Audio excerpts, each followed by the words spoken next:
c'est l'heure de notre rendez-vous sur Europe 1, le moment de la journée où l'on peut enfin se poser, prendre le temps d'être à l'écoute de soi-même et des autres. Alors si vous ressentez le besoin de vous confier, de partager avec nous des moments de votre vie, la ligne est ouverte au 39 21. Vous y serez accueillis ce soir par Asiba et Quentin avec la complicité de Philippe Chartier qui réalise cette émission.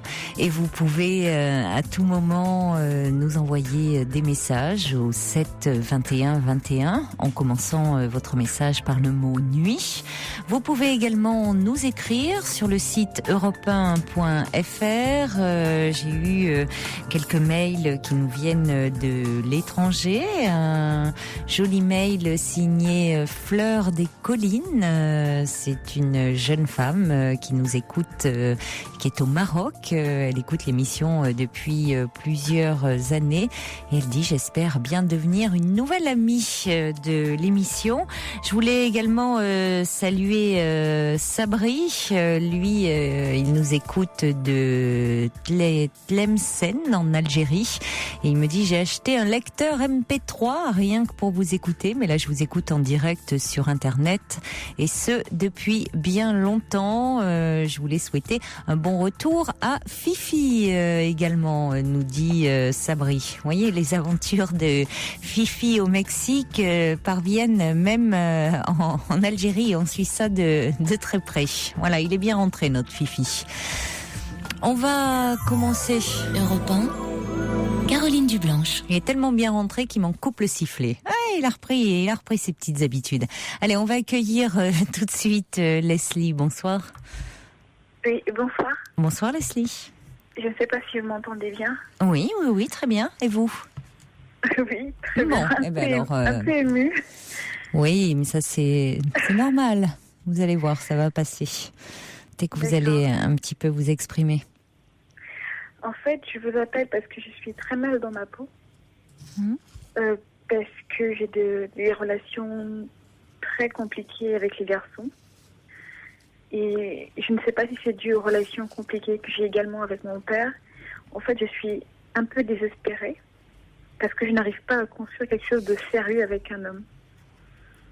Oui. Et donc là, je n'arrive pas à comprendre parce que en même temps, je veux paraître comme une fille qui couche, qui n'a rien à faire, des trucs sérieux, etc. Alors qu'au fond de moi, j'ai envie d'un truc sérieux. Et en même temps, j'essaie de me protéger. En même temps, c'est très bizarre en fait. En fait, à un point où j'envoie des messages contradictoires et en même temps, je n'ai plus confiance aux hommes en fait. Et c'est très compliqué. Parce que pour vous expliquer en fait les choses, mon père en fait a abandonné ma mère. Il était très infidèle avec ma mère. Et du coup, j'ai l'impression que tous les hommes sont comme ça. Et comme par hasard, je tombe que sur des mecs qui sont comme ça. Et ça me fait beaucoup souffrir, en fait. Oui. Quand vous dites qu'il a abandonné votre mère, ça s'est passé comment, dans quelles circonstances? En fait, il a toujours eu des copines, des maîtresses. Et là, il a eu une maîtresse qui a beaucoup plus compté que les autres, qui l'a fait quitter le domicile conjugal. Et qui l'a fait nous abandonner, surtout financièrement parlant. Et je lui en ai beaucoup, beaucoup voulu. Je lui en veux d'ailleurs beaucoup maintenant. Parce que, en fait, je viens d'un pays d'Afrique, en fait, que je ne peux pas citer. Oui. Et en venant, il avait promis de s'occuper de moi. Et il m'a abandonnée, en fait. Et j'ai donc dû travailler pour m'en sortir, etc. Et je lui en veux beaucoup par rapport à ça. Et du coup, je suis dans une spirale où j'essaie de m'en sortir de ce côté-là, du côté financier. Mais en même temps, j'aimerais trouver l'amour, mais en même temps, je n'arrive pas à me dégager de l'image du père que j'ai eu, de l'image de l'homme, en fait, que j'ai eu. Et du coup, je suis très méchante avec les garçons. C'est très compliqué parce que j'aimerais tellement... Je sais pas. En fait, je vous appelle parce que j'arrive plus du tout à saisir. Si, vous cernez très bien en fait le problème, mais émotionnellement vous n'arrivez pas à le dépasser. Mais vous saisissez très bien le lien qu'il y a entre vos relations difficiles avec les hommes et la relation compliquée avec votre père. Mais le problème, c'est que je vous appelle parce que je suis dépressive. C'est-à-dire que je prends des médicaments pour pouvoir dormir parce que j'ai des angoisses en fait, parce que l'angoisse d'avoir été abandonnée. Vous aviez quel âge quand il est parti rejoindre cette autre femme ? En fait, j'étais adolescente, je me souviens plus très bien.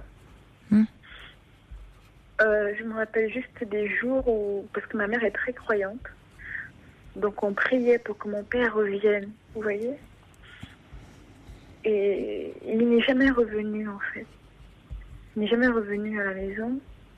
Et là, en fait, j'ai des angoisses d'abandon qui sont tellement puissantes, vous voyez, que je suis obligée de prendre, je ne peux pas citer des médicaments, mais je suis obligée de prendre des médicaments pour dormir. Et j'ai des angoisses. Là, je vous appelle parce que j'ai parlé avec ma mère tout à l'heure. Oui. Parce qu'elle sait très bien ce par quoi je passe, mais elle n'arrive pas à comprendre que j'en sois à prendre des médicaments. Et elle, ça la met dans un état, mais je n'arrive pas en fait à me faire comprendre parce que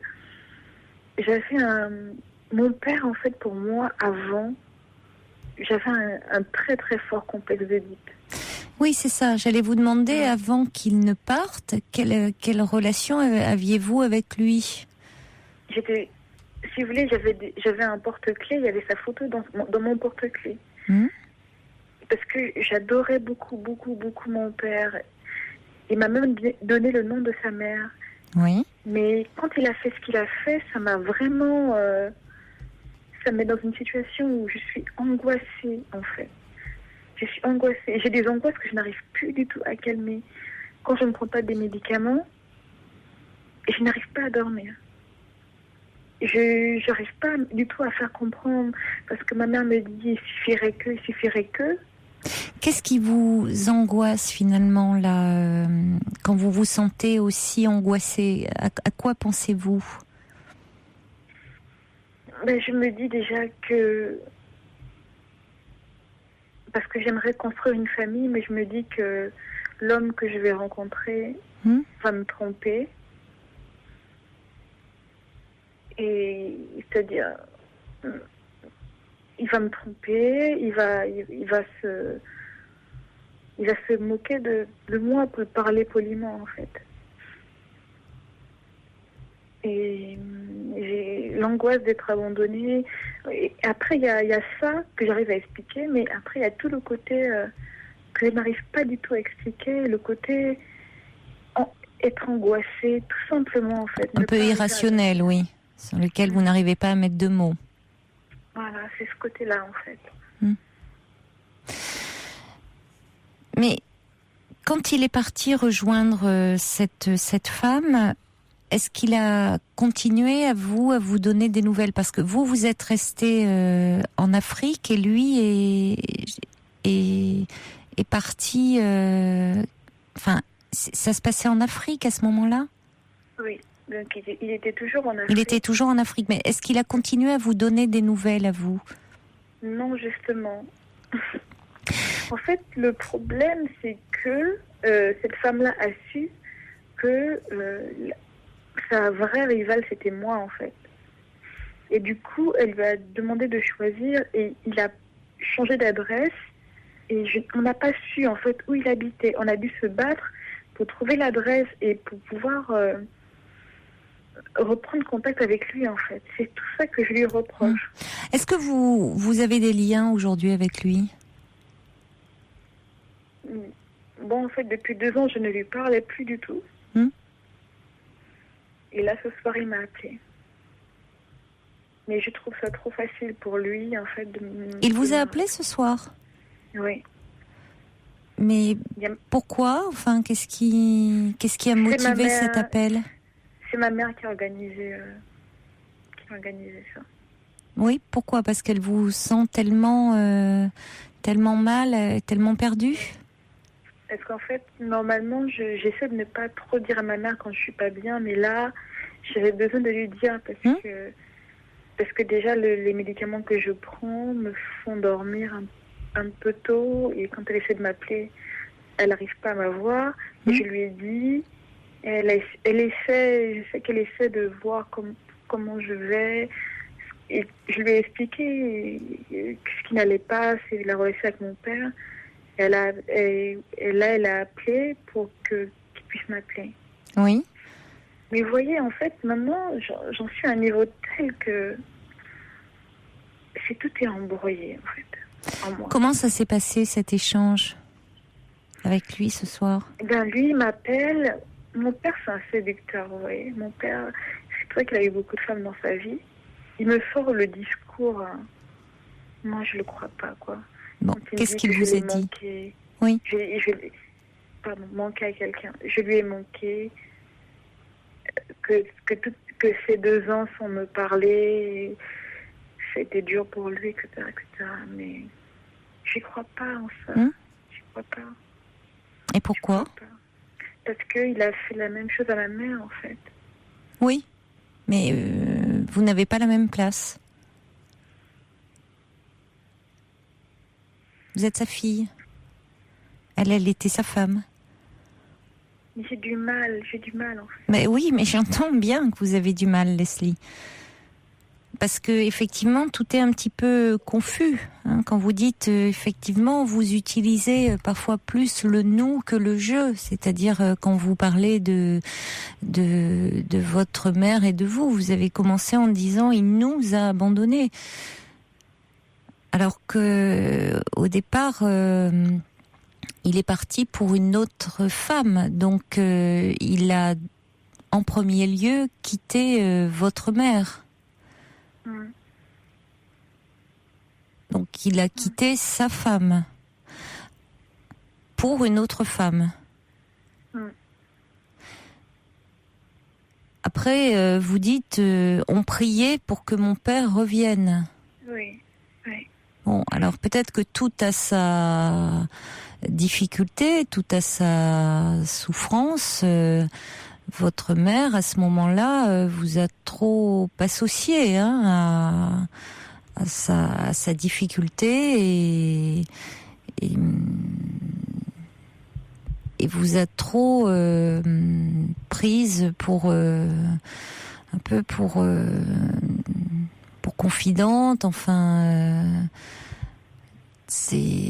vous avez été trop associé à cette blessure qu'elle a vécue. Alors après que, en tant que père, il n'ait pas été présent comme vous auriez aimé qu'il le soit, et que notamment cette séparation ait engendré une absence et qu'il n'ait pas participé financièrement à votre prise en charge, et ça, il y a une défaillance, visiblement.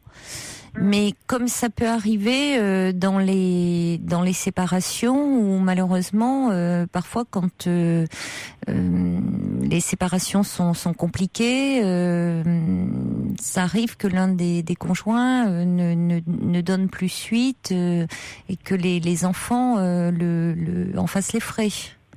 Mais souvent parce qu'il y a un conflit avec l'autre conjoint qui n'est pas réglé. C'est pas avec l'enfant qu'il y a conflit. C'est avec l'autre conjoint. Mais malheureusement, ça se répercute sur les enfants. Et il y a d'où un sentiment d'abandon. Mais aujourd'hui, quand votre père vous dit que vous lui avez manqué, c'est fort possible. Alors que vous soyez en colère, que vous lui en vouliez, ça, vous avez le droit, bien sûr, de lui en vouloir. Et que votre père, par ailleurs, soit un séducteur dans sa façon d'être, bon, oui, il peut être un séducteur. Mais Mais avec vous, il a une relation quand même différente. Vous êtes sa fille. Oui. Après, ce que j'aimerais comprendre, c'est pourquoi je n'arrive pas à construire quelque chose de viable avec un homme. Parce que finalement, tous les hommes, pour vous, Leslie, actuellement, sont des figures de père. C'est-à-dire que ce père est omniprésent dans votre psychisme. Il occupe toute la place. Et justement, je voudrais ne plus être... j'aurais justement ne plus être dépendante de ce schéma-là, en fait. Et j'essaie de faire tout pour, en fait. Mais parce que c'est... Que faites-vous pour... quand vous dites « j'essaie de faire tout pour », c'est-à-dire ? C'est-à-dire que, par exemple, dans mon cas, une fille, elle renierait elle ne voudrait plus avoir de relations. Moi, au contraire, j'essaie d'avoir des relations avec des garçons. Je ne me ferme pas, j'essaie de multiplier les rencontres. Vous voyez ? Oui. J'essaie de... Justement, parce que je devrais justement les haïr, en fait. Et je ne les hais pas, j'ai envie de rencontrer quelqu'un, j'ai envie de dépasser... Mais je ne sais pas pourquoi ça ne marche pas. Oui. Mais dans un sens, c'est très positif puisque vous n'êtes pas dans un rejet où vous ne vous détournez pas des hommes, hein, en disant voilà, je ne veux définitivement plus les voir. C'est-à-dire que vous faites des tentatives, vous essayez, mais là aussi vous faites du mal parce que vous donnez une image de vous qui n'est pas la bonne. Vous êtes assez perdu. J'ai relevé dès le début de notre échange, vous avez dit comme ça des choses assez fortes en disant vous m'avez dit je suis une fille qui couche et alors que je veux construire quelque chose de sérieux.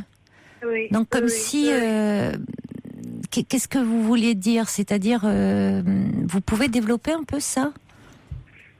C'est-à-dire que... Mais c'est aussi simple, c'est mon grand désespoir. C'est-à-dire que quand je rencontre un garçon, je couche avec lui. Bon, après tout, c'est pas catastrophique, hein? Mais vous voulez dire que vous vous lancez trop vite dans la relation et qu'après, du coup... Quoi, c'est-à-dire que quand vous dites, vous m'avez dit que vous tombez sur des hommes qui ressemblent à votre père, c'est-à-dire que là aussi la relation ne se poursuit pas, donc vous vous dites, ils sont comme mon père, ils me laissent, ils m'abandonnent. Mais c'est surtout qu'en fait, je me dis que je veux tout de suite voir s'ils sont comme mon père en couchant vite. Oui. Et s'ils sont comme mon père, au moins je le sais tout de suite.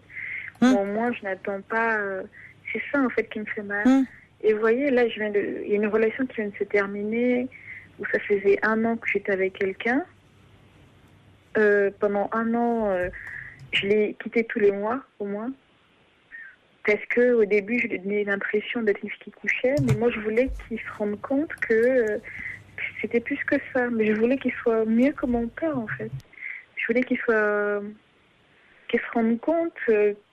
qu'il fallait pas m'abandonner, qu'il y avait quelque chose de plus, en fait. Mais non, en fait, non. Mais si vous voulez, je pense, Leslie, que...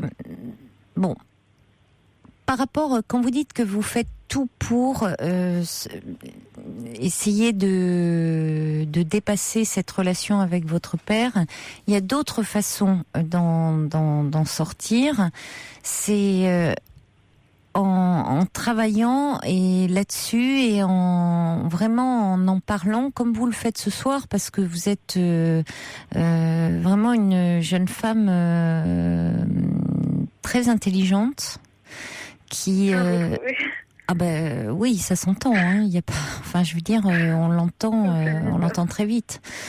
Donc ça serait important de pouvoir avancer et surtout de pas rester avec autant d'angoisse comme ça et autant de souffrance en vous. Parce que tant que vous avez cette image de père qui, au fond, trompe, abandonne, vous allez projeter ça sur les hommes que vous allez rencontrer. Bien sûr, vous pouvez rencontrer un homme qui va agir différemment, mais vous leur laissez même pas une chance. Vous faites en sorte de, au fond, vous précipitez la fin de la relation. Ouais, en couchant vite avec eux. Bon, vous savez, c'est pas, vous pourriez avoir une relation sexuelle avec un homme et qu'il ait envie de rester avec vous, hein. C'est pas parce que vous avez une relation sexuelle assez vite que le garçon ne resterait pas avec vous. Mais au fond, vous partez avec un a priori. Vous vous dites, tiens, allez, certainement, allez, je lui donne ce qu'il veut. Oui, on aime avoir raison. Vous, votre certitude, c'est qu'au fond, les hommes, voilà, c'est ce qu'ils veulent. Ils veulent du sexe. Vous leur donnez et après, ils vont partir en courant. Donc vous êtes dans ce schéma-là et vous ne faites que le vérifier et tout ça vous rend très malheureuse. Ouais. Et quand je tombe sur quelqu'un qui résiste un peu, je me dis mais qu'est-ce qu'il a et parce que quelquefois le mec il veut plus et j'insiste en disant mais non. Oui, vous allez tout faire pour que cette relation n'aboutisse pas. Vous êtes dans quelque chose où au fond vous êtes vous voulez malgré vous. Mais vous donnez raison, vous confortez dans l'image que les hommes sont des salauds. On va parler un peu familièrement, mais c'est ça, hein, que les hommes, ne valent pas la peine. Oui, c'est ça que je me dis. Alors que je vais choquer tout le monde, mais non, mais je le dis pour vous. Désolée. Alors que votre père, certainement la situation est plus complexe que ça parce que vous étiez vous avez un attachement affectif très fort à votre père. Vous dites, vous aviez la photo de votre père dans votre porte-clés. Votre père vous a donné le nom de sa mère. Vous étiez, il est parti au moment de votre adolescence et là ça a été peut-être avant que vous puissiez avoir vous un premier amour. Oui, avant. Et oui, vous n'étiez pas encore. Peut-être qu'au fond, si vous aviez eu déjà un petit ami, vous auriez pu, ça n'aurait pas compensé, ça aurait été difficile aussi, mais là c'était encore dans cet attachement très fort à votre père et votre père part et puis malheureusement, il ne donne pas de nouvelles. Et tout d'un coup, c'est le monde qui s'effondre, hein, c'est-à-dire de cette relation très forte que vous aviez, ce premier amour de votre vie. Tout d'un coup, il n'est plus là, et donc il peut. C'est comme si vous n'aviez plus de valeur à ses yeux. Je crois que c'est pour tous les autres aussi. Et donc forcément pour tous les autres. Si votre père, vous n'avez plus de valeur à ses yeux. Auprès de quel homme vous pouvez avoir de la valeur? Ça se passe pas comme ça dans la vie. Ça me fait penser un peu à ses parents qui disent dans l'excès inverse, personne ne pourra t'aimer autant que nous. C'est très, vous voyez, c'est ce qui est pas vrai. On peut être aimé aussi par quelqu'un autre que ses parents. Hein. C'est pas le même amour. Je pense que votre mère, au fond, elle a bien agi là, en prenant contact avec votre père. Parce que ça serait pas mal de le revoir, de lui donner une chance, peut-être pour lui dire aussi à quel point vous êtes triste et à quel point il vous a manqué. Mais c'est trop facile pour lui, en fait. Bien, écoutez, Leslie, laissez-lui, c'est trop facile. Vous pouvez au moins, au lieu de dire, avant de condamner, avant tout, dites-lui déjà, au lieu de rester malheureuse comme vous l'êtes, et avec autant d'angoisse, cette jeune fille qui a été tellement malheureuse de voir son père partir, vous pouvez au moins la laisser s'exprimer et dire que ça a été dur pour vous. Croyez-moi, ça sera pas facile pour lui de l'entendre. Donc quand vous dites c'est trop facile pour lui, non, ça sera certainement pas facile de l'entendre. Ce qui est trop facile, c'est de faire comme si de rien n'était. Et vous passez à côté, finalement, vous n'avez de cesse de le chercher, votre père, à travers des hommes où vous vous faites du mal dans ces relations. Au fond, vous ne faites que ça, Leslie, cherchez votre père.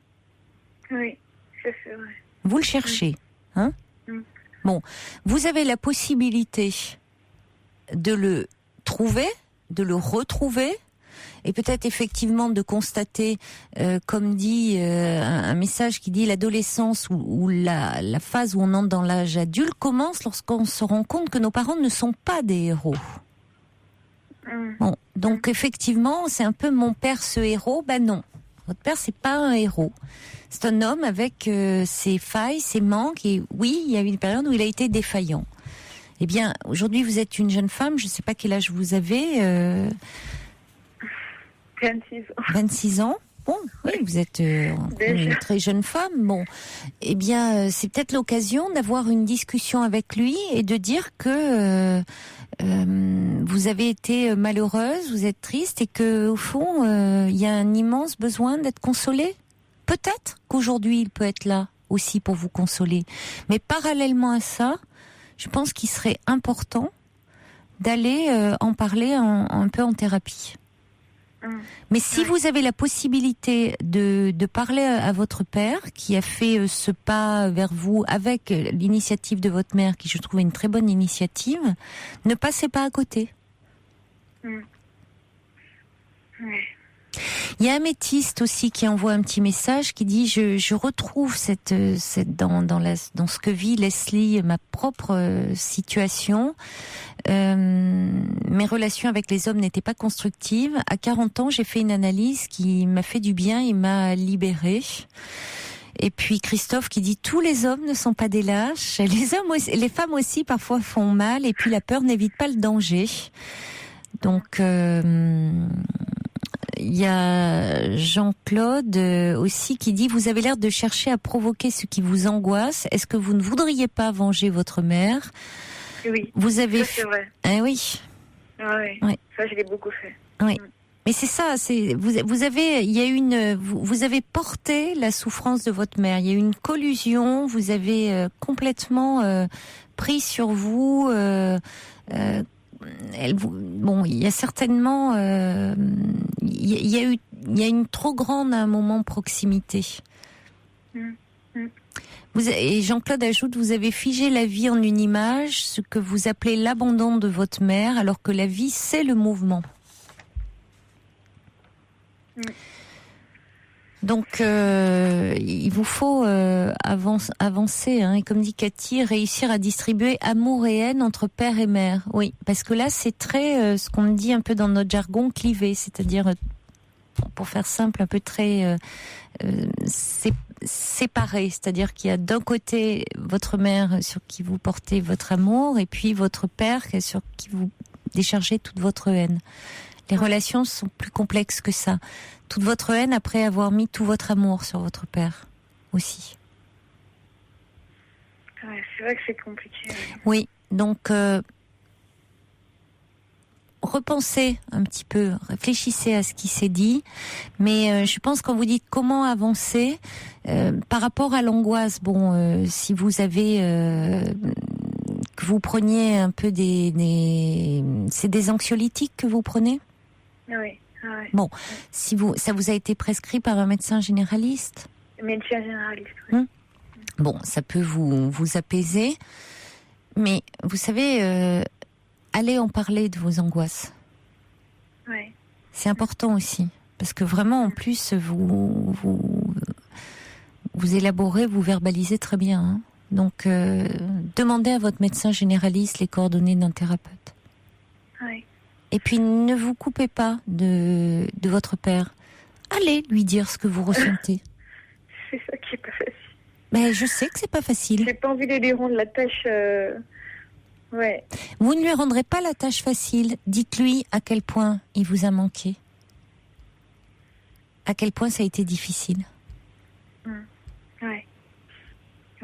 Je pense que ça sera important aussi pour vous et que vous ferez un pas plutôt que je vous dis, de le chercher à travers tous les hommes que vous rencontrez. Allez le rencontrer lui. D'accord, Leslie ? D'accord. Oui, merci beaucoup pour votre écoute. Bonne merci chance. Pour les messages qui sont parvenus également pour moi. Merci beaucoup. Également à Siba. Et donnez-nous de vos nouvelles. J'aimerais bien avoir de vos nouvelles dans quelques temps. D'accord, je n'y manquerai pas. D'accord. Merci beaucoup. À bientôt, Leslie. Et j'adore votre émission. Merci. Au revoir. Merci. Au revoir. Pour rejoindre Caroline Dublanche, appelez le 39 21, 34 centimes la minute. Bonsoir François. Oui, bonsoir Caroline. Bonsoir. Oui, donc je vous appelle parce mais il est que... essoufflé. Vous avez couru ? Pardon ? Mais il est essoufflé, vous avez couru ? Non, pas du tout, mais bon, je suis un petit peu impressionné quand même parce que c'est vrai que j'ai pas l'habitude de parler à la radio, donc je suis un petit peu... J'ai bien un verre d'eau pour me déstresser, mais ça va aller. Ouais, ça va aller, ne vous inquiétez pas. Oui. Donc, comme je le disais à votre assistant, je vis une situation un petit peu délicate en ce moment, parce que je suis attiré physiquement par un de mes collègues de boulot. Oui. Donc, je suis gay. Oui. Je suis en couple depuis 7 ans. Oui. Je suis paxé. Avec mon ami, j'ai pas de problème particulier, mais les aléas de la vie font que, à un moment donné, on peut être confronté à des situations comme celle que je vis. Ah oui, bien sûr. Oui. Il est nouveau ce collègue de travail ? Non, il n'est pas nouveau. Ça fait 1 an et demi à peu près qu'il travaille, et ça fait depuis 2 semaines que je l'ai vu sous un autre œil. Et qu'est-ce qui a provoqué alors cela, enfin le fait que vous le regardiez différemment ? Je sais pas parce que bon. Vous savez, vous côtoyez pas mal de personnes, et puis bon, sur le lieu de travail, en plus c'est un lieu de travail très avec beaucoup d'employés. Oui. Et donc on est amené à côtoyer les gens comme ça. Et puis pourquoi lui sur le même lieu de travail que moi ? Je sais pas. Bon, c'est la première fois que ça m'arrive. Parce que bon, j'ai déjà eu des collègues de travail hommes et il n'y a jamais eu de problème. Oui, non, mais là, ça s'explique pas, une attirance. Mais comme vous précisiez, enfin, c'est très précis, vous me dites 2 semaines et demie, donc je pensais qu'il s'était passé peut-être un événement particulier qui aurait pu expliquer que qu'il y avait eu du désir, puisque en fait, il est dans cette entreprise depuis plus d'un an, un an et demi, donc. Qu'est-ce qui fait que finalement vous l'avez regardé différemment, vous ne savez pas? Non. C'est une attirance juste. C'est déjà beaucoup, que ça me perturbe beaucoup. Oui, ça j'imagine, oui. Il y a une quinzaine de jours, j'étais vraiment très tourmenté, très oppressé. C'est vraiment les mots que j'ai vraiment mis là-dessus, jusqu'à avoir, vous savez, une sorte de boule dans l'estomac, une boule de nerfs. Oui. Et qui avait du mal à un peu d'angoisse, la boule d'angoisse que donne l'angoisse. Tout à fait. Oui. Et donc mon médecin m'a prescrit quelque chose, mais de vraiment très léger, pour justement m'apaiser, que je sois moins tourmenté, etc. Et bon. Pourquoi vous vous sentez comme ça? Parce que qu'est-ce qui se passe Ce qui se passe, c'est que, si vous voulez, comment je vais dire ça, je pense que la personne en question n'est pas gay, et que je crois que si je me mets dans un état comme ça, c'est parce que je sais qu'il ne pourra rien se passer physiquement entre nous deux, parce que j'ai bien essayer comme ça de lancer des petites perches, des petites, vous savez, oui, c'est ça, des petites flèches, enfin, vous voyez, des petites, semer des petites pierres comme ça, et à chaque fois, c'était vraiment sur, c'était en retrait. Je sentais pas quelque chose qui pouvait être partagé, déjà d'une part, déjà ça. Après, le fait aussi qu'il soit musulman, ça doit jouer aussi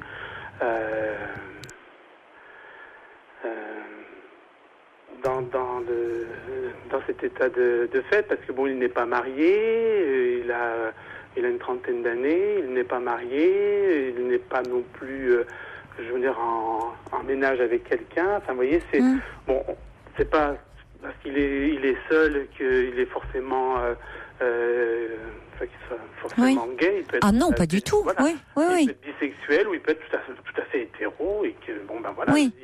Oui, il peut avoir, il peut ne pas être marié, mais avoir quelqu'un dans sa vie sans être marié, que vous ne connaissez pas.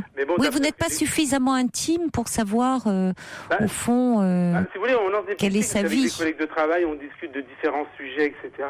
Oui. Et puis, une fois, elle me dit, moi, je ne suis pas attachée à une femme en particulier. Oui. Et une autre fois, on parlait de vacances. Et il me disait, moi, je pars au mois de décembre en vacances, mais on lui a demandé comme ça s'il y allait seul ou accompagné. Et non, pour l'instant, non, il n'y a personne. Ça fait rien, je peux partir une semaine. Moi, ça me dérange pas, etc. Oui, donc il est plutôt libre, plutôt célibataire. D'après ce que mais pas gay. Enfin, vous avez lancé des perches, en tout cas, qu'il n'a pas saisi. Non, ça pas. Il y a peut-être, il y a des petits gestes qui ont pu me faire penser, mais il y en avait d'autres qui ont pu me faire penser différemment. Ou en tout cas, si c'est le cas, peut-être, en tout cas, pas sous votre charme. Tout à fait. Aussi, c'est possible aussi. Aussi, tout à fait. Bien sûr. Maintenant, mais finalement, alors, on pourrait penser que ce qui pourrait vous angoisser, c'est que cette relation s'ouvre sur que ça soit possible, et du coup, ça compliquerait les choses, puisque vous me dites que vous êtes en couple depuis 7 ans, pacsé, donc ça vous mettrait dans une situation assez compliquée. Si au fond cet homme, vous vous apercevez que il vous plaît, certes, mais que de son côté, il n'y a pas d'ouverture possible, oui, il y a une frustration chez vous, mais en même temps, comment ? Et c'est justement cette frustration-là qui me travaille, qui me pèse vraiment, parce que je le désire physiquement, mais vraiment réellement, et que je sais que ça ne sera pas entre guillemets couronné de succès. Donc c'est ça qui me travaille énormément. Oui, alors c'est d'accord, c'est la frustration. Mais oui, mais en même temps, si les choses avaient été possibles, et on prend l'autre perspective, imaginons que vous ayez une aventure, alors là vous me diriez oui, j'aimerais bien, mais peut-être que là il y aurait eu de la culpabilité parce que vous êtes en couple. De la culpabilité tant que ça restera au stade physique, sexuel. Mais vous ne savez pas. Après, finalement, on ne peut pas savoir comment ça évolue.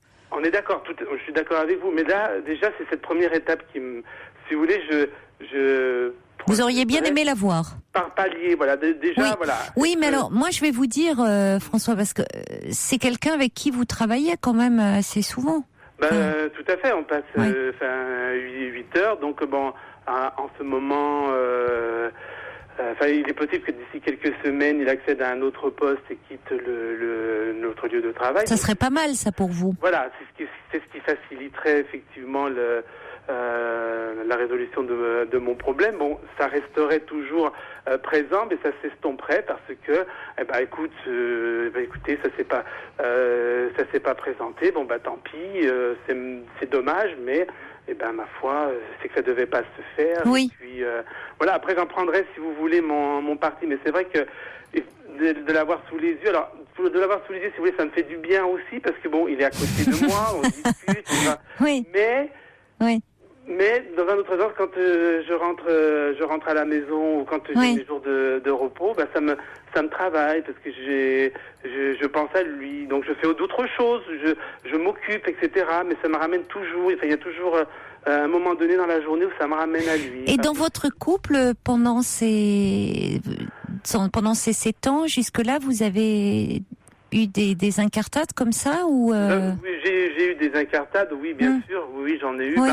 Je pense que de son côté, peut-être aussi, mais on n'en a jamais. Vous n'en parlez pas, oui, c'est ça. Vous êtes très attaché malgré tout à votre compagnon. Voilà, tout à fait, parce que si vous voulez, c'est vrai, on peut dire que c'est une image que donne, qu'on reproche aussi aux gays, c'est de ne pas être très fidèle et de changer de partenaire. Moi, je vais dire ça, de partenaire sexuel entre guillemets, mais ça n'empêche pas les sentiments ou le relationnel qu'on peut avoir avec un compagnon au quotidien. Tant que ça reste effectivement sexuel, c'est une aventure, comme tout le monde peut l'avoir, comme Momo. Voilà, c'est une aventure. Et ça va pas plus loin. Après, effectivement, si ça va plus loin avec un attachement, avec de l'amour, avec des choses comme ça, là, effectivement, ça remet en cause le couple. Mais il y a beaucoup de couples gays où effectivement les incartades entre guillemets sont tolérés ou tant qu'ils sont cachés, tant qu'ils sont pas nommés, qu'ils ne sont pas dits, bon. Oui, c'est ça. En tout cas, ça n'est pas parlé, ça reste dans le non-dit, mais vous êtes attaché à votre compagnon. Tout à fait. Voilà. C'est ça. Ça ne remet pas en question du tout votre lien là, amoureux. Là, non. Maintenant, effectivement, comme vous le disiez, si effectivement je passais à l'acte avec cette personne et que cette personne répondait à mes attentes, donc peut-être qu'après une fois avoir eu cette relation-là, ça me passerait, ou je me dirais, de toute façon, si ça correspondait pas à ce que je recherchais, ou ça peut pas coller entre nous, mais au moins j'aurais eu l'expérience, j'aurais vécu cette expérience-là. Parce que moi, si vous voulez, pour l'instant, c'est vrai que c'est juste un attrait physique, mais assez perturbant quand même. Mais oui, parce que vous êtes à son contact comme ça, donc ça attise votre désir. Espérons pour vous que cet homme finalement quitte la structure dans laquelle vous êtes. Tout à fait. Mais bon, moi, je sais que je me retiens beaucoup parce que quelquefois j'ai envie de lui parler, de lui dire, écoute, voilà ce qui se passe, voilà ça et ça. Écoutez, moi je pense que ça serait pas forcément judicieux parce que ça serait, comme vous dites, quelque chose de plus profond, mais si c'est juste par rapport à une attirance que vous éprouvez, ça me semble quand même bien périlleux dans le cadre de l'entreprise pour quelque chose qui relève d'un désir. C'est quand même un peu vous mettre en péril, je trouve. Et même s'il partait, s'il part, il resterait toujours dans la même société, mais comme c'est une société qui est assez importante, il ne serait pas sur le même site. Mais vous ne le sentez pas particulièrement réceptif aussi ? Il faut en tenir compte, François. Vous n'avez pas non plus, voyez, vous avez quand même émis quelques signes. Il faut aussi tenir compte de ce que vous ressentez. Vous savez, après, il y a quelque chose qui passe ou qui passe pas quand même. Je pense que vous êtes vous n'êtes pas né de la dernière pluie. Non, tout à fait. Donc, on espère toujours. Bien sûr qu'on espère. Surtout quand on désire quelqu'un, on aimerait bien que ça soit réciproque. Mais bon, si c'est pas le cas, c'est pas le cas. Il faut pas se montrer trop insistant. Et surtout quand même vous êtes quand même dans le cadre de votre travail, donc prudence. Ouais. Et quelquefois, c'est vrai que je passe par différentes étapes parce que certains gestes peuvent faire penser que, et puis tout de suite après ou quelques moments après, il y a un autre geste qui fait penser que. Mais après, vous savez, on voit ce qu'on a envie de voir, on interprète un peu tout en fonction de ce que l'on projette, de ce que l'on a envie. Donc attention aussi à ça, vous êtes un peu obnubilé, donc c'est ça, recentrez-vous un peu parce que là vous êtes en pleine tension et bon c'est un peu dommage parce que finalement c'est comme vous dites vous-même, c'est pas forcément la grande histoire de votre vie puisque quand vous le dites au fond vous êtes quand même très attaché à votre compagnon, donc oui c'est quelqu'un qui vous plaît beaucoup, qui si l'attirance était partagée avec qui vous pourriez vivre un moment certainement très agréable, mais fondamentalement c'est pas comme si vous étiez mal dans votre couple et en quête d'autre chose. Donc c'est un peu vous voyez par moment on est bien obligé de composer avec la frustration, on peut pas tout avoir non plus. Oui, non, mais c'est vrai. Je crois. Le drame, c'est que voilà, j'aimerais tellement et que. Oui, voilà. Mais on n'a pas tout ce qu'on veut, hein. Non, mais je sais. Mais on n'a pas tout ce qu'on veut. On en est tous là, François, qu'on soit hétéro ou gay, hein. Tout à fait. Mais donc on peut fantasmer et puis parfois ça met un peu de piment dans notre couple aussi, hein. Oui, c'est vrai. Voilà. C'est vrai aussi. Mais bon, quand. Donc vous me déconseilleriez de lui en parler le jour où il s'en va ou à un moment donné. Écoutez, je sais pas. Vous avez l'air de me dire que vous aviez déjà émis pas mal de signaux, qui s'étaient pas montrés réceptifs. Donc lui parler de quoi? Lui dire j'ai très envie de toi. C'est un peu c'est toujours délicat quand après ça vaut risque et péril, hein. Moi j'ai pas de conseils à vous donner dans le domaine, mais si vous avez vraiment envie d'aller au bout de votre désir, ça vous regarde, hein. Mais personnellement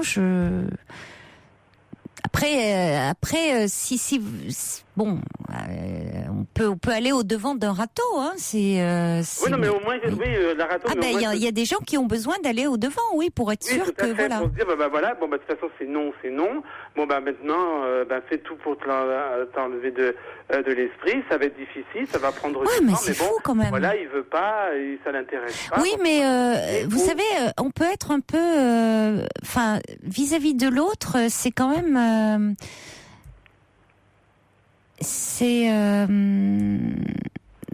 Tout dépend comment c'est fait après, je sais pas. Tout dépend comment c'est fait. Je ne sais pas, j'ai pas suffisamment d'éléments. Je pensais que vous aviez déjà lancé pas mal de signaux. Maintenant, si vous avez envie d'en donner plus, parce que il faut quand même tenir compte de la personne. Moi, c'est mon point de vue, hein, mais après, il peut très bien ne pas être partagé. Oui. Je trouve que tout le monde, on a le droit de tenter sa chance, mais il faut quand même être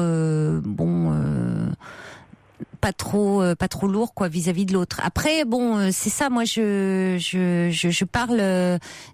Je sais pas comment ça fonctionne dans le milieu gay, jusqu'où on peut aller. Et d'autant que vous me dites que ce monsieur apparemment n'est pas gay. Donc, voyez, je trouve que vous allez au devant de difficultés. N'étant pas sûr qu'il est gay, d'aller au devant, je trouve que vous prenez quand même pas mal de risques. Mais après, si vous en faites le choix, ça vous regarde. Mais c'est un peu difficile d'aller jusqu'à s'infliger un refus. Vous pensez pas que ça peut être salutaire, ce refus? Comment? Si refus il y a.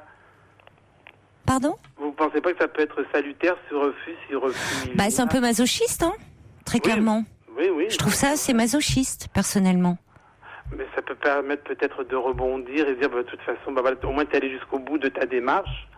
Maintenant, on peut voir les choses comme ça. Non, hein. je sais pas. On peut voir visiblement vous avez envie d'y aller. Donc vous avez déjà décidé d'y aller. Donc écoutez, moi j'ai pas. Vous avez déjà fait le choix, hein, semble-t-il, François, avant de m'appeler. Donc après, vous faites comme bon vous semble. Hein. Bien sûr, non, mais bonne chance à vous en tout cas. Bonne chance. Au revoir, François. Merci, au revoir. Toutes vos confidences à Caroline Dublanche au 39 21. 39 21, 34 centimes la minute.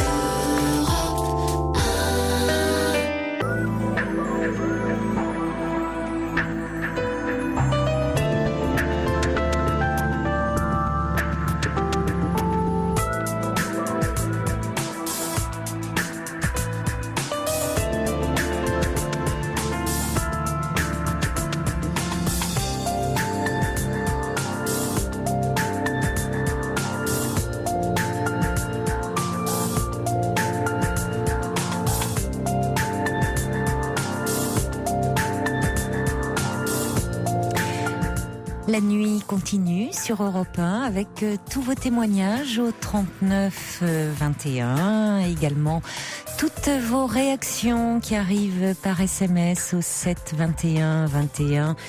En commençant votre message par le mot nuit, puis vous envoyez le tout au 7 21 21.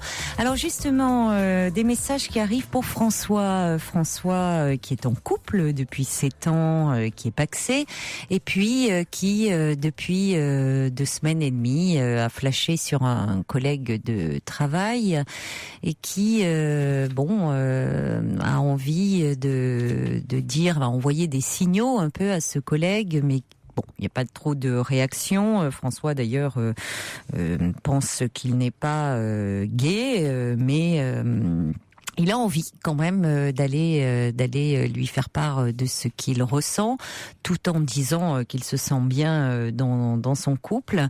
Donc des messages qui arrivent. Violaine dit il faut que François aille voir le film Les Petits Mouchoirs. Effectivement, dans ce film, on y voit Benoît Magimel révéler ses sentiments à François Cluzet. Là, il s'agit de sentiments amoureux. On est dans un registre totalement différent. François ne parlait pas de sentiments. Il avait l'honnêteté de nous le dire. C'était du désir qu'il ressentait pour cet homme. Osiris dit tel Icare, brûlez-vous les ailes. Et puis Prune qui dit mais écoutez, tenez compte de la réalité. Manifestement, cet homme ne vous désire pas. Sinon, il aurait lui aussi réagi. First Lisa dit faites attention car l'autre monsieur peut se sentir mal à l'aise. Et puis, eh bien, nous allons accueillir. Oui, vous pouvez également m'écrire sur le site, bien sûr, europe1.fr. Nous allons tout de suite accueillir Tania. Bonsoir. Bonsoir. Bonsoir Tania. Bonsoir. Oui. La première fois, ça ne m'avait rien fait, mais là, ça fait bizarre. Bon. Voilà. Non, je voulais donc rappeler par rapport à la dernière fois, donc où je parlais beaucoup de la relation de ma rupture que j'ai eue donc sentimentale suite à pendant ma grossesse et après la naissance de mon enfant. Et là, la chose que j'ai pas pu développer la dernière fois parce que je me suis dit tiens, j'ai pas pu en parler, c'est que ce qui me fait le plus souffrir à l'heure actuelle, c'est qu'effectivement, mon fils, à l'heure actuelle, n'a pas de... Parce que ce que j'ai pas pu développer la dernière fois, j'ai une petite fille, déjà. Donc, avec son père, on n'est pas sous le même toit, mais je veux dire, c'est un père remarquable. Je n'ai vraiment rien à dire à son niveau. Il est même légèrement envahissant parce que sa fille représente tout pour lui. Et je veux dire... les échanges se font assez facilement. Dès qu'elle a envie de le voir, elle va le voir. Il n'y a pas de, comment dire, de barrière. Voilà, elle va chez lui. C'est quand elle a envie de revenir, elle revient. Il n'y a pas de souci, quoi. Je veux dire, il est vraiment au petit soin. Donc voilà, mon désir, c'était vraiment que, bon, cet enfant, ma fille ne puisse pas être enfant unique parce que je l'ai pas dit la dernière fois. Donc je suis l'aînée d'une grande famille. Oui. Donc, de frères et sœurs, et pour moi c'était très important que ma fille puisse pas rester seule effectivement dans la vie. Malheureusement la vie m'a joué des tours puisque je suis quelqu'un qui à mon avis réfléchit pas assez et je me suis fait avoir. Mais ce qui me fait souffrir le plus pour cet enfant, c'est de me dire que bon, son vrai père en fin de compte ne sera pas auprès de lui, mais tout le monde me dit que de toute façon de toute façon, je sais que ma vie ne va pas s'arrêter là, que je vais sûrement la reconstruire. Mais je me dis, je sais pas comment lui présenter la chose. Bon, pour l'instant... c'est un bébé pour le moment, il a quelques mois. Oui, il a 8 mois. Il a 8 mois. Oui. Il a 8 mois. Et c'est vrai, ce qui me fait souffrir un peu pour lui, c'est qu'effectivement, il n'est pas son père auprès de lui, bien qu'il n'en ait pas conscient. L'âge qu'il a, il ne peut pas être conscient de ce manque. Mais c'est vrai que je suis en train d'angoisser un petit peu à l'avance sur les questions qui risquent de me poser plus tard sur son vrai père. Sur son vrai père, à savoir... Sur son père. Sur son père, voilà, sur son père. Il n'y a pas de vrai père ou de faux père, il y a son père, celui avec qui vous l'avez conçu. Voilà, c'est ça. Voilà. Et puis il y aura peut-être, je l'espère pour vous, c'est fort possible, un père qui l'élèvera, qui sera auprès de lui, tout à fait. qui l'éduquera, qui prendra soin de lui et de vous. Ce que n'est pas à même de faire son père de naissance. Voilà, tout à fait. Oui.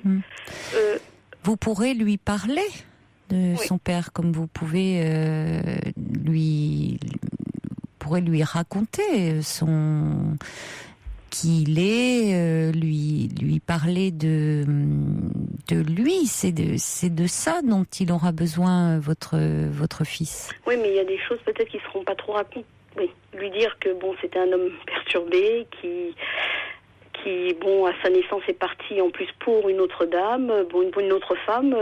C'est pas toujours évident à expliquer à un enfant. C'est compliqué parce que effectivement, je me souviens très bien de l'échange que nous avions eu il y a quelques semaines, Tania. Voilà. C'est encore très très douloureux pour vous, forcément. Oui.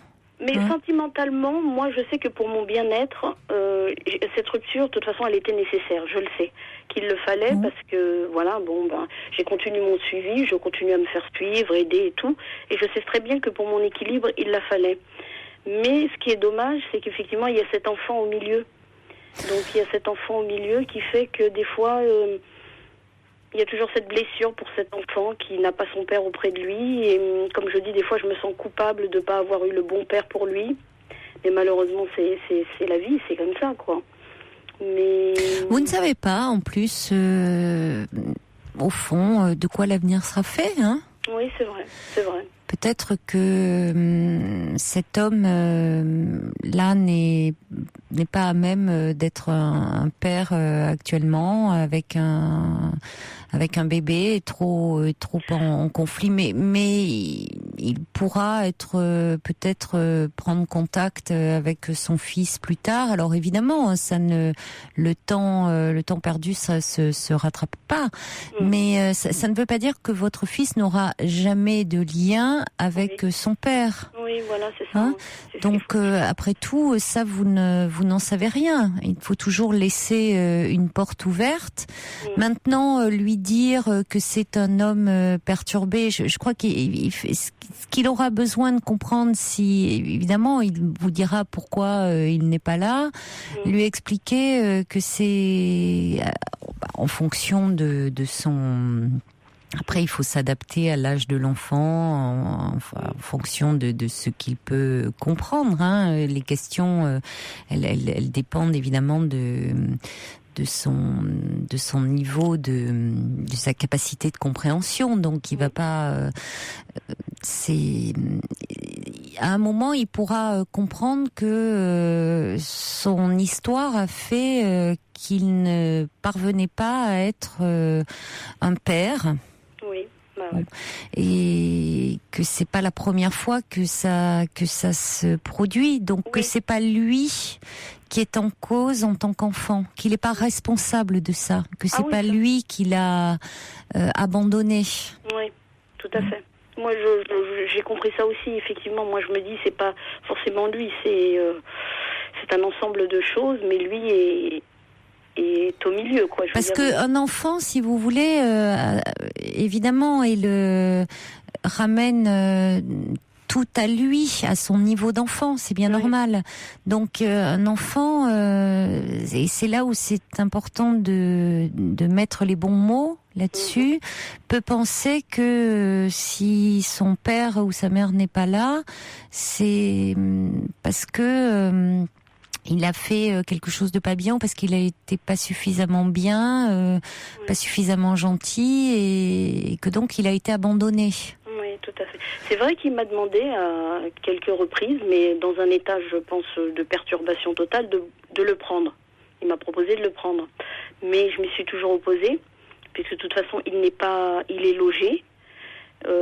Donc avec cet environnement, avec cette relation qui est pas très morale, donc la nièce de l'ancienne épouse. Donc je me suis toujours opposée. Donc moi, Et puis c'est un bébé encore, c'est un bébé, donc oui, voilà. oui, Voilà. il a besoin d'une continuité et puis de le prendre, qu'il le voit, oui, mais avec quand même, il faut qu'il y ait une continuité, c'est-à-dire on peut pas si il reste comme ça, il l'a pas vu pendant plusieurs mois, il peut pas comme ça du jour au lendemain l'amener. Il faut quand même recréer un lien quand les tout petits comme ça ont besoin d'une permanence dans leur environnement. Ça d'une sécurité affective et c'est très lié aussi au lien qu'il développe avec la personne qui s'en occupe de façon continue et régulière. Donc un changement comme ça est assez perturbant. On peut pas prendre comme ça et puis s'en aller repartir. Enfin, ça n'a pas de sens. Oui, tout à fait. Mais ça veut dire que peut-être ça sera possible plus tard. Donc vous ne pouvez pas, voyez, on ne sait pas ce qui se passera. Et puis comme vous dites, vous allez aussi avancer, continuer, et puis rencontrer un compagnon qui pourra être à vos côtés, aimant, et qui pourra être au fond se comporter en père pour votre fils aussi, parce que c'est pas parce que il ne sera pas le père géniteur de cet enfant qu'il ne pourra pas l'aimer comme tel, hein. Voilà, c'est ce que je dis souvent à plusieurs reprises pour me réconforter. Je me dis, je pense qu'il y a des géniteurs et qu'il y a des pères. Il y a des pères, il y a des Tout à fait, c'est très très différent. Alors parfois, évidemment, dans le meilleur des cas, ce sont les mêmes, mais ça peut regarder dans toutes les procréations médicalement assistées où il y a dans les dons de sperme, ce n'est pas le même.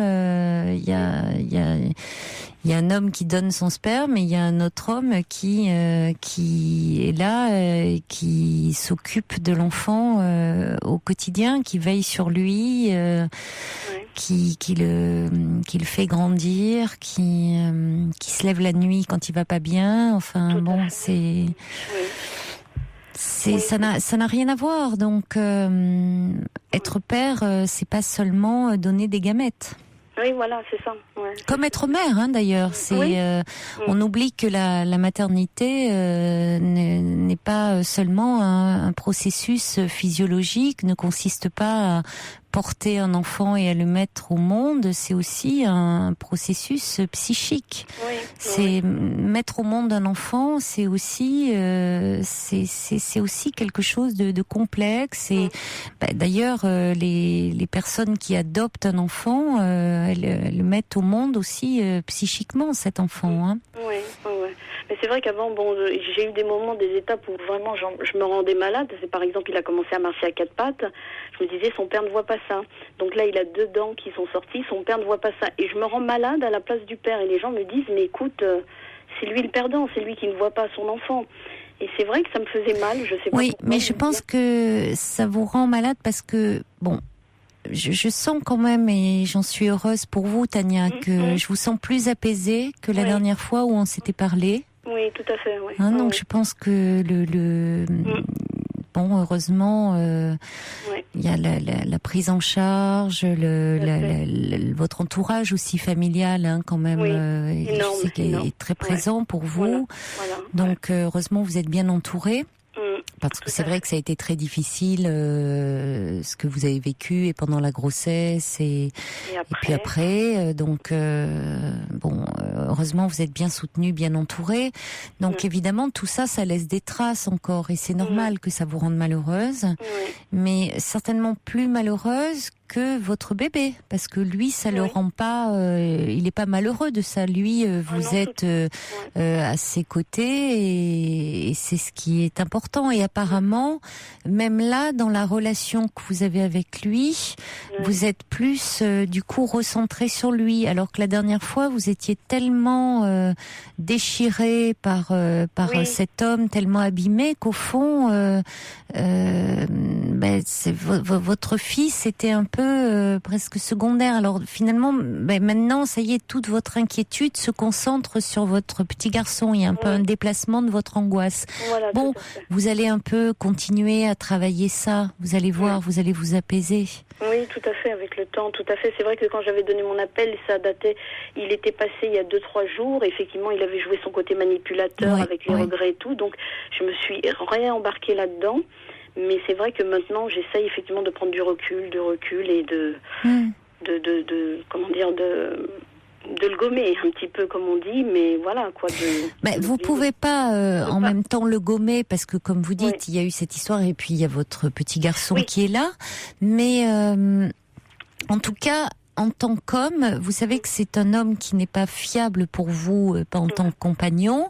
Bon, c'est le père de votre enfant et après tout, comme vous dites, vous-même étant l'aîné d'une grande famille, vous aviez à cœur de créer aussi votre famille, de ne pas que votre petite fille ne soit pas enfant unique. Voilà. Écoutez, elle a aujourd'hui un petit frère, donc vous créez votre famille. Bon, c'est pas effectivement comme vous l'aviez imaginé. Mais vous savez, la vie est longue, Tania. Donc bon, vous avez 2 enfants. C'est aussi un bonheur quand même si c'est compliqué actuellement. Et ce petit garçon, vous allez lui parler de son père. Évidemment, il y a des choses de votre histoire où il s'agit pas, comme dit je reçois un message là du signé Le Lion de Carthage qui dit il s'agit pas d'embellir le tableau de son père, c'est-à-dire il s'agit pas non plus de lui dresser un tableau idyllique, mais il s'agit pas non plus de le noircir à dessein, c'est-à-dire qu'il s'agit de dire des choses assez justes. Quand il sera petit, il a besoin de savoir comment il s'appelle, comment vous vous êtes rencontrés. Parce que vous l'avez aimé cet homme, même si après à un moment il vous a fait du mal. Bon, donc de lui parler déjà de ça. Un enfant, il a aussi besoin de savoir au fond que à un moment, entre ses parents, il y a eu de l'amour, même si cet amour n'a pas pu durer, même si, vous l'avez aimé au point de désirer faire un enfant avec cet homme. Après, comme dit Prune, essayez de vivre le plus possible au présent, de vivre pour vous, pour que votre bébé soit heureuse. Plus vous allez être, vous, un peu apaisé, entouré. Pour le moment, c'est ce dont votre petit garçon a le plus besoin, au fond. Oui, tout à fait. C'est ça, c'est que vous apaisiez. Et cet homme était vraiment un élément perturbateur. Ah oui, tout à fait. Avec ses allers-retours incessants, avec le fait qu'il parte, c'était très très déstructurant pour vous. Tout à fait, tout à fait. Et on me dit même cette relation entamée risque de s'achever un jour et qu'il risquerait de revenir, mais j'espère être forte à ce moment-là pour ne pas justement replonger du tout là-dedans, parce que voilà quoi, je pense que voilà. S'il revient, qu'il revienne pour son fils. Voilà, pour son fils. Et qu'il y ait un cadre fixé, mais effectivement, par rapport à vous, compte tenu de la relation, on en a parlé la dernière fois qu'il a avec les femmes, ça serait pas une bonne chose pour vous, ça c'est certain. Ça c'est certain. Tout à fait. D'accord. On va continuer. Mais on peut se construire parce que un père qui est absent, vous avez ce pouvoir de le rendre présent par vos paroles, par votre discours. Oui, mais c'est vrai que vous pouvez le faire exister. Ouais, j'ai un peu de mal. Vous voyez, par contre, il porte son nom et c'est vrai que je me dis plus tard, je suis dans cet aspect-là. C'est dommage. Bon, c'est très bien pour lui qu'il sache qui était son père, mais par moments, je me dis, voilà, j'aurais préféré à la rigueur, si j'avais reconstruit une autre vie, qu'il aurait été adopté, parce que vous vous en voulez pour le moment, Tania. Vous êtes encore dans quelque chose de douloureux, et c'est normal. Oui. Donc vous vous en voulez au fond de lui avoir choisi ce père-là. Mais Tania, dites-vous que ça ne serait pas le même petit garçon dont vous parleriez. Donc c'est comme ça. L'histoire, c'est ce petit garçon-là qui est là aujourd'hui. Donc finalement, Oui, c'est ce père-là qui ne parvient pas à être un père. Bon, qui a une histoire bien à lui, mais on peut se construire. Il peut avoir d'autres modèles. Il y a dans votre, peut-être en attendant même de rencontrer un compagnon, vous avez peut-être un père, des frères, voilà, des oncles. C'est important, des oncles. Tout à fait. J'ai 3 frères et c'est vrai que oui, il est souvent entouré de mes frères. Oui, c'est ce que me disait ma sœur. Elle me dit, en attendant, il a des oncles, tu le sais très bien, donc il pourra faire avec. Et puis il a mon père, effectivement, qui est encore là pour l'instant. J'espère le plus longtemps possible. Oui. Voilà, ouais. Tout à fait. Ouais. Bon, et puis il y a des hommes aussi qui ont été élevés dans des univers aussi de femmes, élevés par des femmes très aimantes, et ça a fait de grands hommes, hein, rassurez-vous. Oui, tout à fait. L'important, c'est aussi ce que vous allez lui dire de son père. Le pire, c'est le silence, le tabou, le secret. Oui. Parce que l'enfant sent qu'il ne peut pas poser de questions, qu'il ne peut pas en parler, comme s'il y avait des choses terribles. Non, vous allez pouvoir en parler puisque vous pouvez en parler de cet homme. Certes, ça a été douloureux, mais vous en parlez. Et plus vous allez avancer, plus vous allez pouvoir en parler, parce que ça a été une rencontre qui a été compliquée, mais qui finalement a été aussi très positive, puisqu'elle a donné lieu à la vie à ce petit garçon. Oui, tout à fait. Hein? D'accord. Et vous pouvez lui dire, ça peut se dire aussi, finalement, quel dommage, s'il savait quel merveilleux petit garçon tu es, quel dommage qu'il passe à côté de toi. Ça peut se dire aussi à un petit enfant quand il est un petit peu plus grand. C'est ce que je ressentais au début, parce que quand je le voyais comme ça, là, se mettre debout, quand je le vois commencer ses 4 pattes, il commence Vous pouvez lui dire si vous le ressentez. Ça peut se dire même à un bébé, vous savez. Oui. Oui. Les bébés ressentent les émotions, même s'ils comprennent pas les mots en eux-mêmes, ils comprennent les émotions qui sont associées. Donc il n'y a pas où tout d'un coup on décide de lui parler, vous décideriez de lui parler de son père. Vous pouvez parfois lui en parler. Comme ça, c'est pas tiens, un jour je vais te parler de ton père. Oui, c'est vrai. C'est vrai que j'ai pris des photos le plus possible. Les apparitions qu'il a pu faire, j'ai toujours pris des photos. Bon, mais voilà, mais parlez-en aussi dans le cadre de votre thérapie, de tout ça, parce que ça va vous aider vous à aborder les choses avec un peu plus de tranquillité. Oui, j'en parle, et c'est vrai que pour tout le monde, ma vie s'arrête pas là. Non, me voir bien sûr que non. Ma vie. Voilà. Bien sûr que non. Oui. Non, loin de là. Oui, d'accord. Bon, voilà, c'était surtout sur ce point-là, que je voulais revenir. Mais c'est bien qu'on ait pu en reparler, alors vous avez bien fait de me rappeler. D'accord. Au revoir, Tania. Ah, merci. Au revoir. Pour rejoindre Caroline Dublanche, appelez le 39 21, 34 centimes la minute.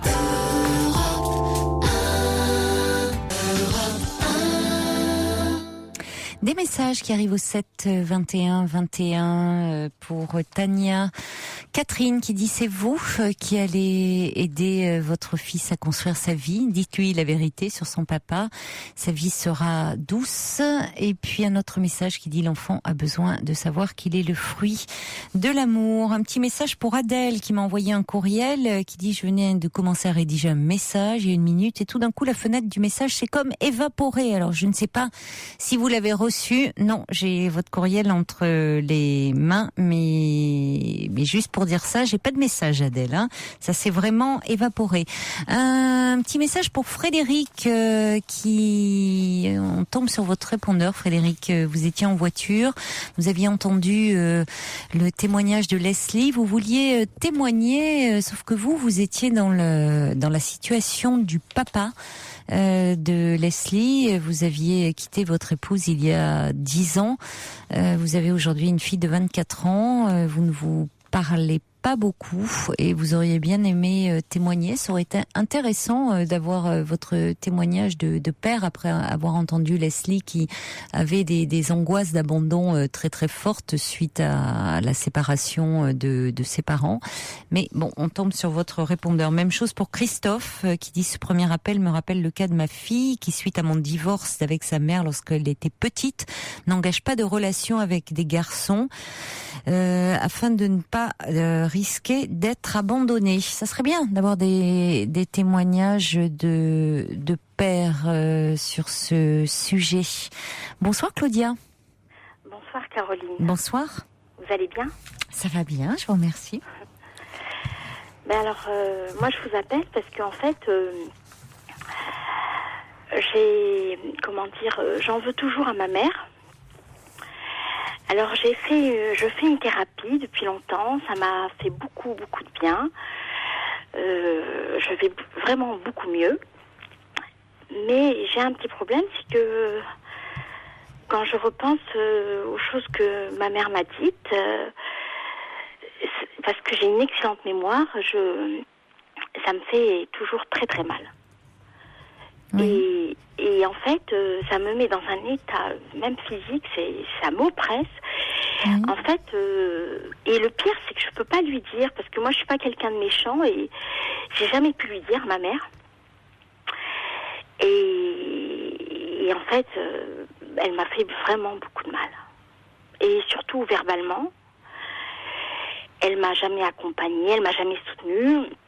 Enfin, une histoire très difficile. Et elle ne se sent absolument pas concernée. La vie que j'ai maintenant, pour elle, c'est mon destin. Quelle vie avez-vous maintenant, Claudia? Bon, maintenant je vais beaucoup mieux, mais j'ai eu...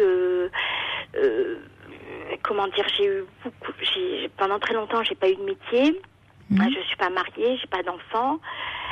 J'ai voulu, depuis 1986, je voulais mourir. Maintenant, je vais beaucoup mieux parce que maintenant, je veux vivre. Oui. Mais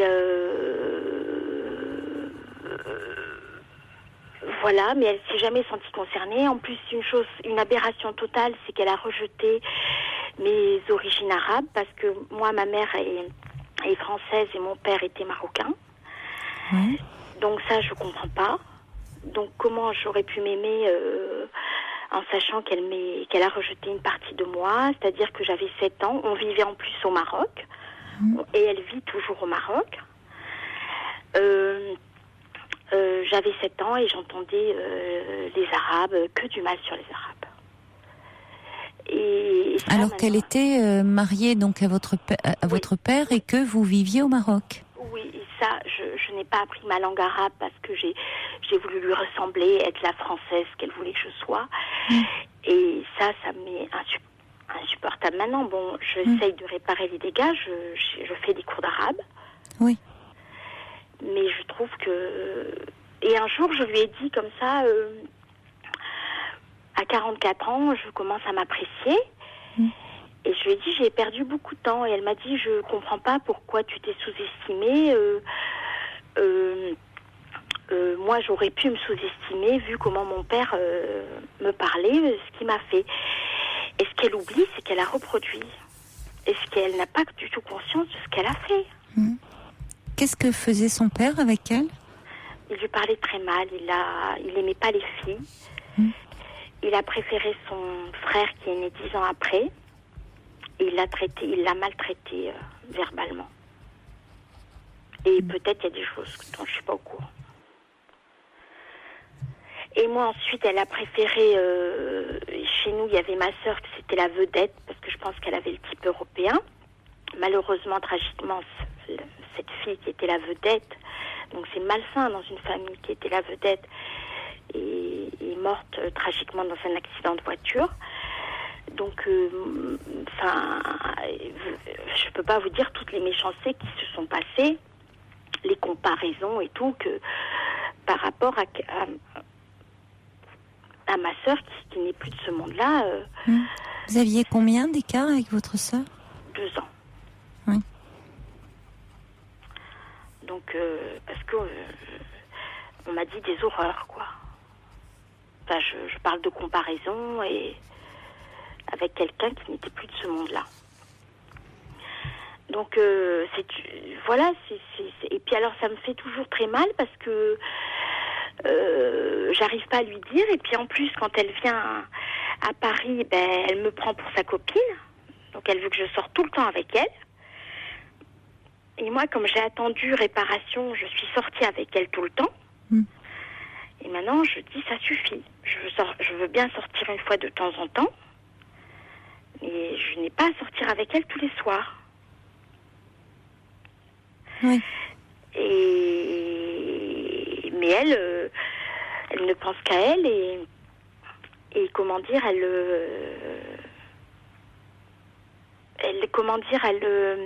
en plus, on peut même pas discuter, on peut discuter de rien. Oui, ça reste très superficiel. Voilà, d'abord c'est toujours le restaurant, c'est jamais chez elle, toujours le restaurant et on peut jamais discuter de rien, elle rejette tout parce que moi je suis beaucoup plus profonde qu'elle et jamais on discute de choses importantes, il n'y a jamais eu d'affection, de toute façon il n'y a jamais eu de soutien. Une fois j'ai failli avoir un malaise au restaurant, elle est allée aux toilettes alors que j'allais avoir un malaise. Je me suis dit, mais je me raconte pas d'histoire, parce que des fois, je croyais que je me racontais des histoires. Mais encore maintenant, elle est complètement à côté de la plaque. Enfin, je sais pas, vous voyez votre fille qui a un malaise, c'est pas le moment d'aller aux toilettes. Enfin, elle n'était pas pressée, mais parce qu'elle, je sais pas de quoi elle a peur.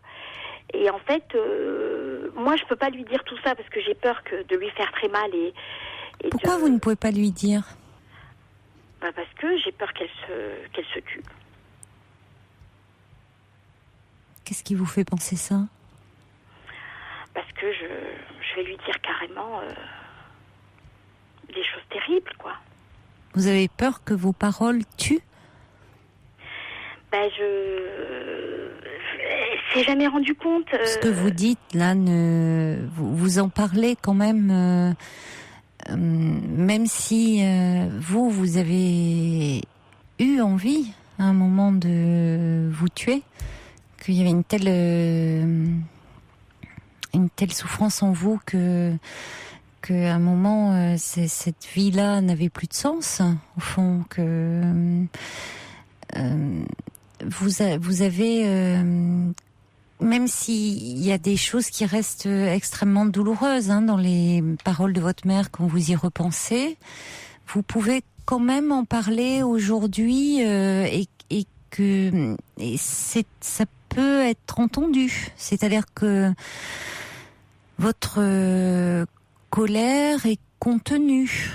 C'est-à-dire, on voit qu'il y a quand même un peu une mise à distance, même si il doit y avoir un décalage entre ce que vous ressentez à l'intérieur de vous et la façon dont vous vous exprimez. Oui.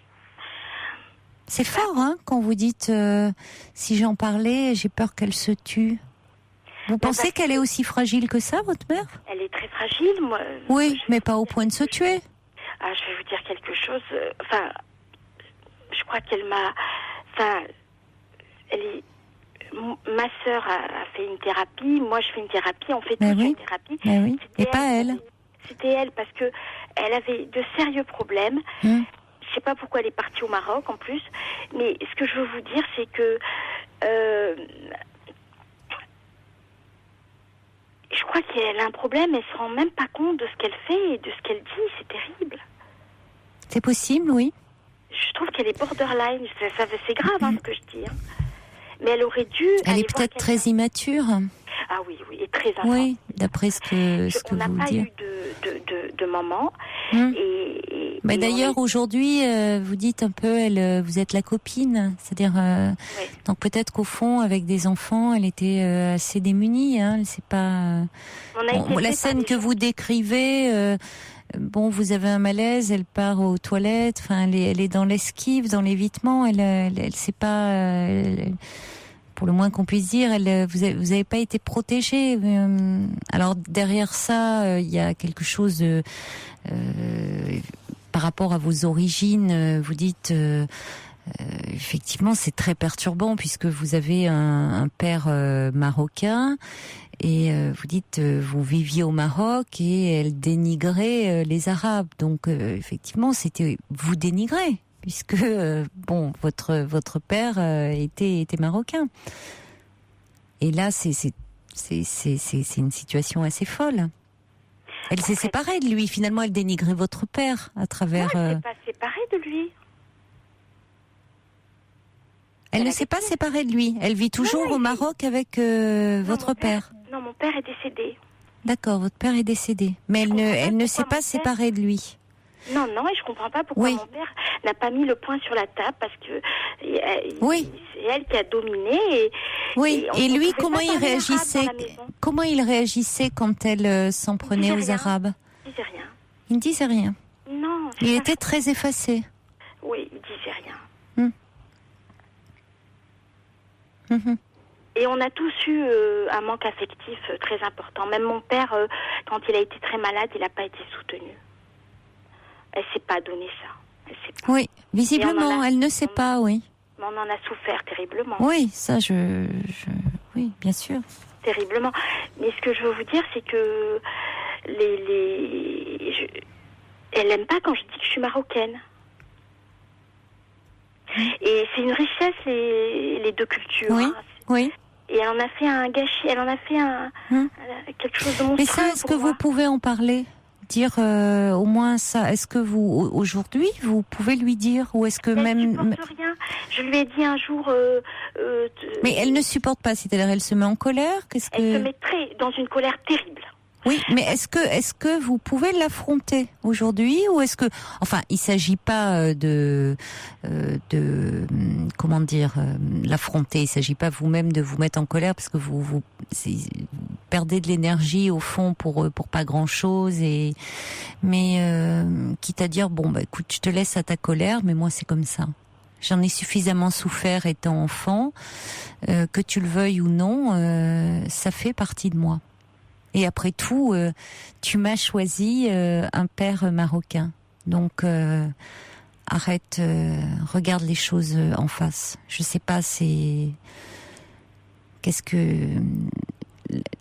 Il y a quelque chose, elle est dans un déni de plein de choses, votre mère. Alors après, je sais pas quelle est son histoire.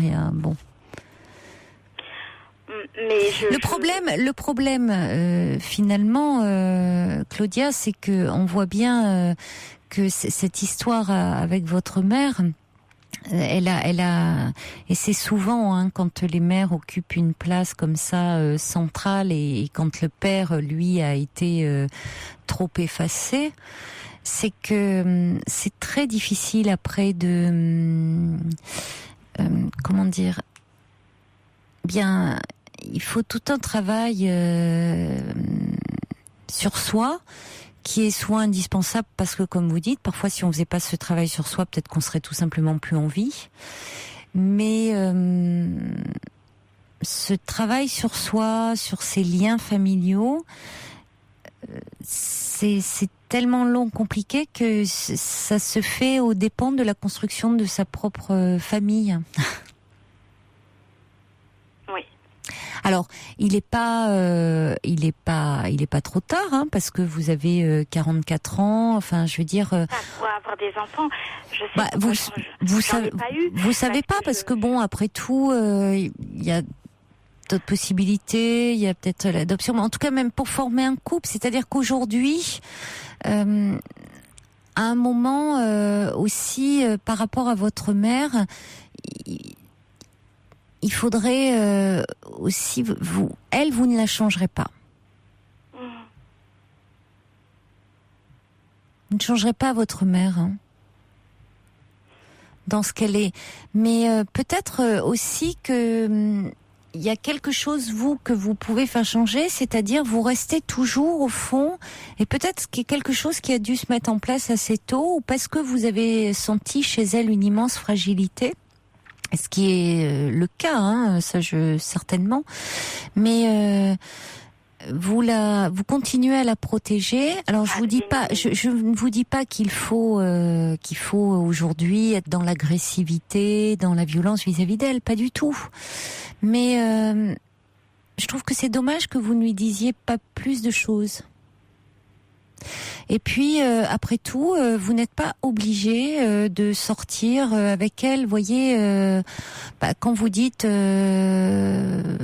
voilà, quand elle est là, il faut que je la sorte. Non, écoutez, rien ne vous oblige à cela. On sait elle qui veut, c'est un petit tyran, mais... Oui, mais vous n'êtes pas obligés, les tyrans, vous n'êtes pas... Oui, mais vous n'êtes plus dans cette situation... Quand je lui dis des choses, elle se met dans un état incroyable. Eh bien, tant pis. Elle a arraché ses boucles d'oreilles. Eh bien, qu'elle arrache ses boucles d'oreilles. Oui, d'accord. Qu'elle fasse une crise. Je lui avais juste dit, tu vas aux toilettes alors que j'ai un malaise, et elle a failli arracher ses boucles d'oreilles. Non, mais oui. Elle retourne la situation. Eh bien, qu'elle fasse une crise comme un enfant, puis crée une colère.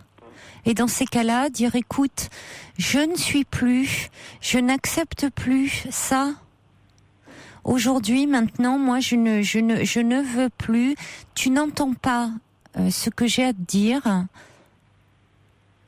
Moi, je ne veux plus, comme ça, être tributaire de toi, de cette façon-là. Je veux plus être soumise comme je l'ai été. Tant que tu n'entendras pas aussi ce que j'ai à dire, je veux pas...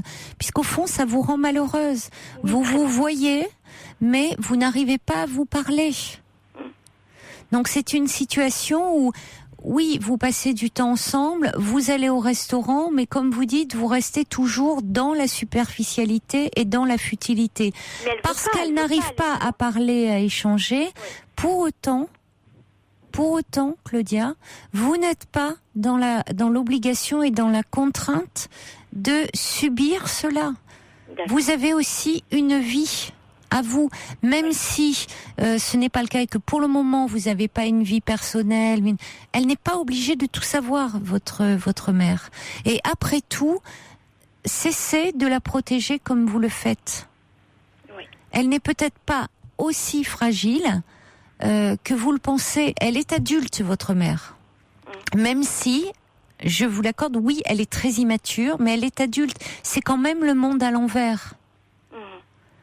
Or, je pense que malheureusement, depuis que vous êtes enfant, vous avez protégé votre mère, chez qui vous avez senti une grande fragilité, mais à quel prix pour vous? Donc, protégez-vous, vous, un peu plus, et protégez-vous d'elle. D'accord, Claudia?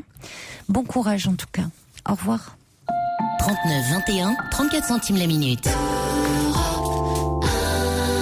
Quelques SMS pour Claudia. First Lisa qui dit elle devrait vraiment mettre de la distance, elle n'a rien à attendre de sa mère. Je lui souhaite vraiment de se reconstruire. Quelqu'un qui me dit je me reconnais dans votre récit, ma mère rejetait le milieu social de mon père et m'a reproché de lui ressembler. Osiris, et vous, Claudia, donnez-vous une place acceptable dans cette histoire familiale. Et puis Prune qui dit dites-lui ce que vous ressentez, l'indifférence repose, vous n'êtes pas obligé de le voir, bonne route. Très belle nuit à vous, faites de jolis rêves.